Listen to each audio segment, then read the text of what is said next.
This evening, dengue cases surge in Guyana and the Americas. Ministry of Health implements measures to combat spread. House fires raise concerns as another home engulfed in flames. Guyana grapples with severe nurse shortage.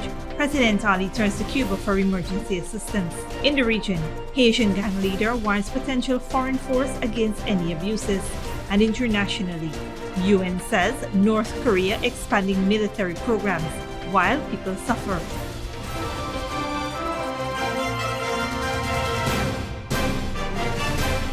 Welcome to this broadcast of Channel 2's Headline News Update for August 18, 2023. I am Bibi Bacchus. Thank you for joining us. First up, dengue, a recurring health concern in Guyana and the Americas, has seen a significant increase in cases, with the region of the Americas reporting over 2 million cases and hundreds of deaths in the first half of 2023. The Ministry of Health in Guyana has recorded over 2,100 confirmed cases and 11 related deaths this year. The Aedes mosquito transmits the disease and can lead to severe symptoms, especially upon reinfection with a different virus serotype. Symptoms include fever, joint pain, skin rash, and bleeding complications in severe cases. To tackle the situation, the Ministry of Health has initiated various actions, including a heightened public awareness campaign, promoting sanitation and hygiene, along with preventative measures for mosquito-borne diseases. Environmental measures such as fogging, residual spraying, and larvicidal chemical distribution are being implemented to curb mosquito population. The ministry has also increased diagnostic capacity, medication supply, and treatment guidelines to manage symptomatic cases. Citizens are encouraged to eliminate mosquito breeding sites, cover water containers, and use mosquito nets. Persons residing in malaria-prone areas are advised to use treated mosquito nets and protective clothing. The Ministry of Health's Technical Working Group continues to assess the situation and the effectiveness of implemented measures, providing information and support to the public through vector control services. Meanwhile, the dengue epidemic strikes amid challenging circumstances, as President Dr. Mohamed Irfan Ali has revealed that Guyana is facing a significant shortage of nurses in the public health system, prompting the government to seek emergency assistance from Cuba to address the immediate gap. The president said discussions are underway with Cuban officials to bring in nurses to alleviate the shortage. Nearly 100 nurses resigned in the first half of the year. This shortage has led to challenging conditions for nurses, with some forced to manage as many as 15 patients and work overtime to provide the necessary care. This nursing shortage is not unique to Guyana, as the entire Caribbean region faces a deficit of healthcare workers. The migration of nurses to more developed countries like the UK and the US and Canada has exacerbated the problem. To address the shortage, the hospital is training more patient care assistants and nursing aides to support the existing nursing staff. The national shortage of nurses in Guyana's public health system is estimated to be over 1,200, prompting the government to explore options such as hiring nurses from Cuba. In other news, as house fires continue to be a cause of concern for the Guyana Fire Service, another home went up in flames last evening. The blaze engulfed the residence of Shafiz Mohammed, a 49-year-old resident of 412 Success, East Coast Demerara. The fire, which started around 11 p.m., consumed the lower flat of a two-story wooden and concrete structure. Mohammed reportedly left his gas stove unattended while cooking, and upon returning after a brief absence, he found his kitchen area ablaze. Despite attempts to douse the flames, the fire spread, prompting the evacuation of other family members from the upper flat. The police and the Guyana Fire Service responded to extinguish the fire, and although no casualties were reported, the uninsured building suffered significant damage. Just recently, the Guyana Fire Service reported an increase in house fires, mainly originating in kitchens, prompting awareness and safety measures. Kitchens are a common source of fires, often involving stovetops, ovens, and electrical appliances. The Guyana Fire Service noted to mitigate these risks, residents are advised never to leave cooking unattended and equip homes with smoke detectors and fire extinguishers. Additionally, the Guyana Fire Service issued an advisory to address the upcoming dry season caused by the El Nino climatic phenomenon. resulting in reduction of rainfall from July to December of 2023. The advisory emphasizes the importance of fire prevention measures, such as trimming vegetation, maintaining drainage systems, and ensuring functional fire safety equipment in homes and businesses. Citizens are encouraged to stay hydrated, limit outdoor activities, and prepare for potential fires by following guidelines and reporting emergencies to the appropriate channels. The fire service plans to enhance readiness and response efforts during El Nino occurrences, including educating citizens on water conservation and fire safety practices. Stick around when we return. Man remanded for setting family home on fire, killing his sister and niece. And President Ali appoints new permanent secretaries and reassigns 6 in government ministries.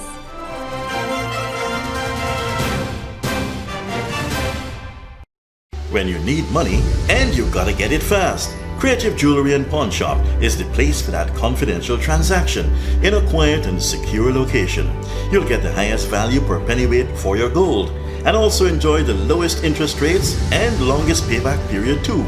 Yes, for that instant transaction to solve a pressing financial problem. That Creative Jewelry and Pawn Shop, 46 Boyle Place, that's between the Ministry of Housing on Brick Dam and White Castle Fish Shop. Be your first and only choice. Creative Jewelry and Pawn Shop, safe and sound, solid and secure, always there for you. Telephone 231-7878 and 223-8955.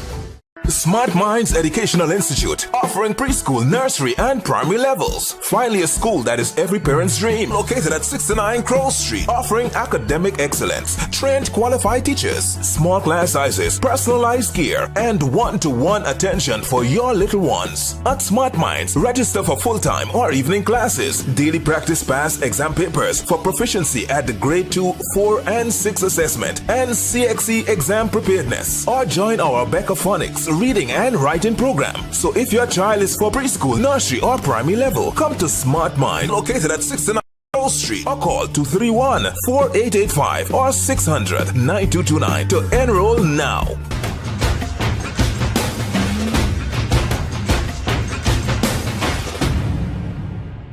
Hello, my fellow TikToker followers. Here's credit. And today, all we will be making Chinese noodles with peppies, chow mein, chicken fritters, and spice cake. For the noodles, all of these will be using peppies, black pepper, cashew, Chinese sauce, soy sauce, garlic sauce, paprika, Chinese seasoning, chow mein seasoning, white spice, and all-purpose seasoning. Next, this chicken that we marinate, soak for all you don't know nothing with peppies, green seasoning, miracle seasoning, Pepper sauce, chicken seasoning, paprika, garlic powder, dark seasoning, black pepper, onion powder, and ginger powder, and document plantain flour, and then this butter we make with this quick peas powder, and we boil in high. We serve with peppies, barbecue sauce. Radical went to the supermarket and she papa buy up enough things. She feels she alone can cook, but she routine even wrong. She shaped like a Guyana map.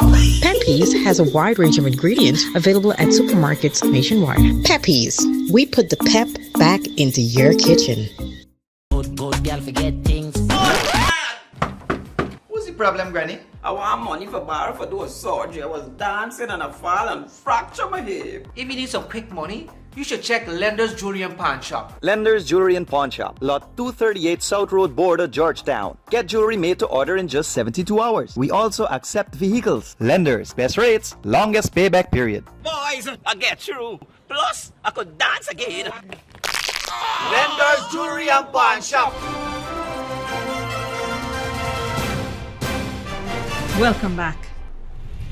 President Dr. Mohamed Irfan Ali yesterday announced the appointments of permanent secretaries in 8 government ministries. The head of state has appointed 2 new permanent secretaries, Adele Diane Tricia Cole Clark to the Ministry of Legal Affairs and Miguel Sean Chukang, former head of regional planning in the State Planning Unit of the Ministry of Finance, to the Ministry of Local Government and Regional Development. 6 permanent secretaries have been reassigned to the following ministries: Mr. Alfred Roland King as Permanent Secretary in the Office of the Prime Minister, Ms. Shaneli Hussein Autar as Permanent Secretary in the Ministry of Education, Ms. Prima Anastasia Rupnarayan as the Permanent Secretary in the Ministry of Human Services and Social Security, Mr. Bishram Kupen as the Permanent Secretary in the Ministry of Housing and Water, Mr. Andre Inshan Ali as the Permanent Secretary in the Ministry of Home Affairs, Ms. May Tucson Jr. Thomas as Permanent Secretary in the Ministry of Labor. The shifting of Ms. Thomas from the Ministry of Home Affairs to the Ministry of Labor came 4 months after the United States authorities seized her mobile phone and revoked her American visa as she was traveling to China on government business. In other news, 33-year-old Achille Moore was remanded to prison for allegedly setting fire to his family house at Silvertongue, Linden, resulting in the death of his sister and niece when he appeared at the Georgetown Magistrates Court earlier today. Moore appeared virtually before Senior Magistrate Leron Daly, where the charges were read to him. He was not required to enter a plea and was remanded. The court heard that on Monday, August 14, around 11 p.m., Moore allegedly set fire to the Silvertongue property, causing the death of his sister Cheryl Moore and his 12-year-old niece, and causing another sister to be hospitalized. Moore was arrested 2 streets from the tragic incident, where he spent the night hiding in some bushes. His next court appearance will be on September 7, 2023. Don't go away. When we return, trapped container ships affected by the Black Sea blockage finally leaves, and warning to junta. ECOWAS ready to intervene militarily.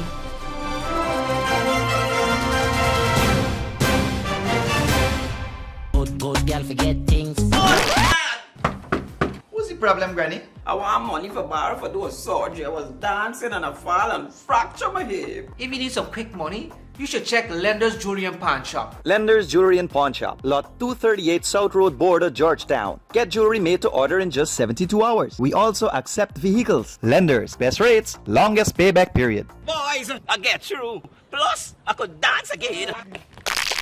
Lender's Jewelry and Pawn Shop. Hello, my fellow TikToker followers. It's Credit, and today all we will be making Chinese noodles with peppies, chow mein, chicken fritters, and spice cake. For the noodles, all of these will be using peppies, black pepper, cashew, Chinese sauce, soy sauce, garlic sauce, paprika, Chinese seasoning, chow mein seasoning, white spice, and all-purpose seasoning. Next, this chicken that we marinate soak for all you don't know nothing with peppies, green seasoning, miracle seasoning, Pepper sauce, chicken seasoning, paprika, garlic powder, dark seasoning, black pepper, onion powder, and ginger powder, and document plantain flour, and then this butter we make with this quick piece powder, and we boil in high. We serve with peppies, barbecue sauce. Radical went to the supermarket and she proper buy up enough things. She feels she alone can cook, but she wrote in even wrong. He shaped like a Guyana map. Peppies has a wide range of ingredients available at supermarkets nationwide. Peppies, we put the pep back into your kitchen.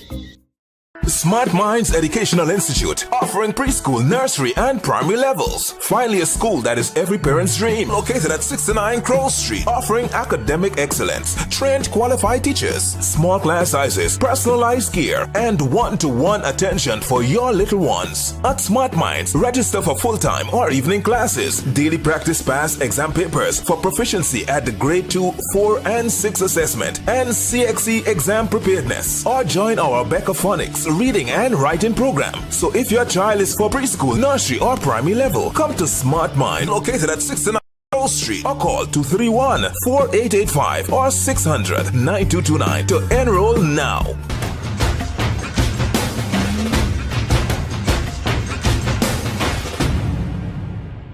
When you need money and you gotta get it fast, Creative Jewelry and Pawn Shop is the place for that confidential transaction in a quiet and secure location. You'll get the highest value per pennyweight for your gold, and also enjoy the lowest interest rates and longest payback period too. Yes, for that instant transaction to solve a pressing financial problem. That Creative Jewelry and Pawn Shop, 46 Boyle Place, that's between the Ministry of Housing on Brickdam and White Castle Fish Shop, be your first and only choice. Creative Jewelry and Pawn Shop, safe and sound, solid and secure, always there for you. Telephone 231-7878 and 223-8955.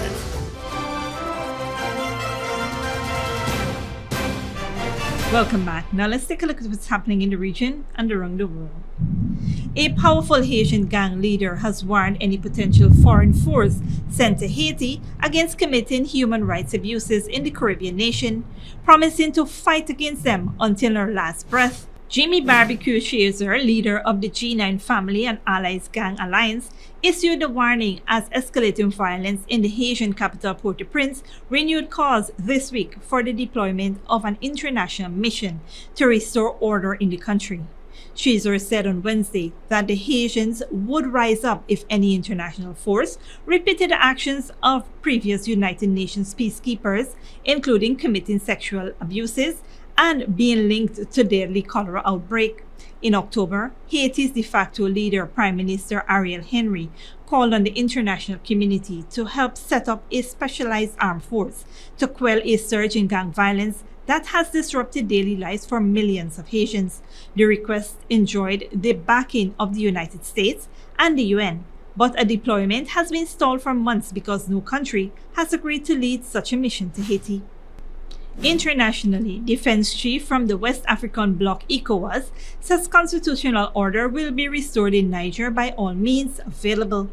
They are in Ghana to discuss military intervention following the coup last month. Al Jazeera's Charles Stratford reports. Pomp and ceremony for the two-day meeting in Accra, but the credibility of West African regional bloc ECOWAS is on the line. Defence chiefs from across the region are focused on a potential so-called last resort military solution against coup leaders in Niger. Let no one be in doubt that if everything else fails, the valiant forces of West Africa, both the military and the civilian components, are ready to answer to the call of duty. Diplomatic efforts by numerous delegations including ECOWAS, the African Union, Chad, the UN and the US, all bids to find a peaceful solution to the crisis, have so far failed. The military leaders of the coup in Niger have formed what they say is a transitional government, and not only are they still refusing to free detained democratically elected President Mohamed Bazoum, but they are now putting him on trial for treason. A move ECOWAS and many in the international community say blatantly contradicts the junta's pledge to find a peaceful solution to the crisis. In Niger, ECOWAS sanctions and the suspension of international humanitarian aid is beginning to bite, and it's the people, many of whom support the coup, who are suffering the most. We fled insecurity to come here. We're tired. Some days I find food, other days I don't find food. Some days I can work and other days I can't. Some analysts say there is no unity among ECOWAS member states on how best to respond. Now you are hearing across the region, particularly from the parliament, from the people, and even from some member states, notably from Cape Verde, which is the leading democratic state, that they are opposed to any use of military force. So this is a project that is no longer consensual. Disunity amongst West African states, political opposition within them, the danger of potentially causing a wider regional war and the risk of giving armed groups like Al-Qaeda and ISIL the opportunity to take advantage and launch more attacks. Despite these dangers, it seems that West African defence chiefs are far from taking the military option off the table yet. Charles Stratford, Al Jazeera, Accra. 1 month after the Black Sea grain deal collapsed, a commercial vessel traveled from the Ukrainian port of Odessa to Turkey. It was the first test of what Ukraine calls a humanitarian corridor, but mariners are reluctant to take the risk. Al Jazeera's Steph Vesson reports. Freshly harvested wheat is piling up all over Ukraine. Europe's breadbasket is struggling to send its supplies abroad. Alexander has 20,000 tons of high-quality wheat stored and ready to be shipped. It hurts. We have been growing this for 1 year. It's like a child. You care for it, you feed it, you protect it from illness. After that you bring it home. And now, look at it. What can we do with it? There have been 7 Russian attacks on ports near Odessa since Moscow pulled out of the Black Sea Grain Initiative, making a new deal with Russia to protect Ukraine's exports increasingly unlikely. Ukraine estimates that Russian attacks have destroyed more than 200,000 tons of food in recent weeks. With a humanitarian corridor, the country hopes that international shipping companies will sail the vital port of Odessa again, so the world's food supply can be guaranteed. Last March, Ukraine approved an insurance fund of $500 million for ships willing to sail. But without safety guarantees from Russia, the port barely functions. Yeah, before the war, the EU was, it was full of trucks, rail cars, ships, tugboats, ships coming in, coming out, handling operations, loading, discharging vessels, and it was full of noise and, hustle and bustle of this port, big port, but now it's absolutely quiet. The first successful journey through the Black Sea of container ship Josef Schulte, stuck in Odessa since the start of the war, is seen as hopeful. We are looking now how international shipping society, insurance company, paint-eye clubs will react on this situation. I think it's not only about to being affordable to sail, it's about to take the risk or not to take the risk. He believes only security guarantees will convince shippers to transport grain from Ukraine's main port again.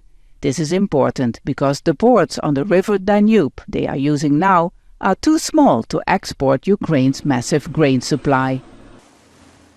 Right now, grain from Ukraine is much more expensive because of the logistics cost. If we open up big Odessa port again, the price for the grain will go down internationally. Meanwhile, Alexander tries to help small farmers to plant new crops, but with very little profit and wheat piling up, some wonder whether it's even worth it next year. Step Vassen, Al Jazeera, Odessa region. And finally, the United Nations Security Council has had its first open meeting on the human rights situation in North Korea since 2017. UN experts are warning of deteriorating rights inside the country. They say the situation poses threats beyond Pyongyang's border. Al Jazeera's Kristen Salumi reports. The agenda is adopted. For the first time in more than 5 years, the United Nations Security Council took up the issue of human rights abuses in North Korea. The meeting was requested by the United States, Japan, and Albania, accusing Pyongyang of overspending on its nuclear program, while millions of people go hungry and are denied basic goods. The DPRK's repressive political climate allows the government to divert resources to weapons development, at the expense of the welfare of the people in the DPRK who suffer from severe economic hardship and malnutrition. North Korea has consistently denied the accusations, but the High Commissioner for Human Rights described a system designed to keep the North Korean leader, Kim Jong-un, in power. The widespread use of forced labor, including labor in political prison camps, forced use of school children to collect harvest, the requirement for families to undertake labor and provide a quota of goods to the government, and confiscation of wages from overseas workers all support the military apparatus of the state and its ability to build weapons. One young man who escaped described being forced to work in the fields instead of going to school and having family members imprisoned for not reporting his departure. The UN estimates there are more than 80,000 political prisoners in the country. Not a single country defended the actions of the DPRK, whose ambassador declined to take part in the meeting.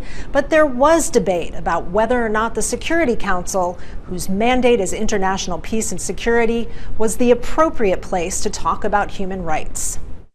North Korea continues to develop nuclear weapons and missiles in violation of Council resolutions, and China argued that calling the meeting would only escalate tensions, while Russia accused the U.S. of distracting attention from its own provocative acts. We all know the USA, Japan, and Korea, as part of the so-called deterrence policy, are continuing military exercises in the region. More than 50 nations sided with the United States in condemning North Korea's alleged abuses, saying its actions constitute a threat to international peace and security. They vowed to keep up the pressure on Pyongyang. Kristen Salumi, Al Jazeera, the United Nations. This brings us to the end of our regional and global news coverage. Up next is the 3-day weather forecast.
that's it, TP2 Headline News for this Friday evening. As we take our leave, we invite you to follow us on Facebook and YouTube. We will be off for the weekend, but you can join us on Monday at 7 p.m. for more news. Until then, please take care of yourself and each other and do have a wonderful weekend.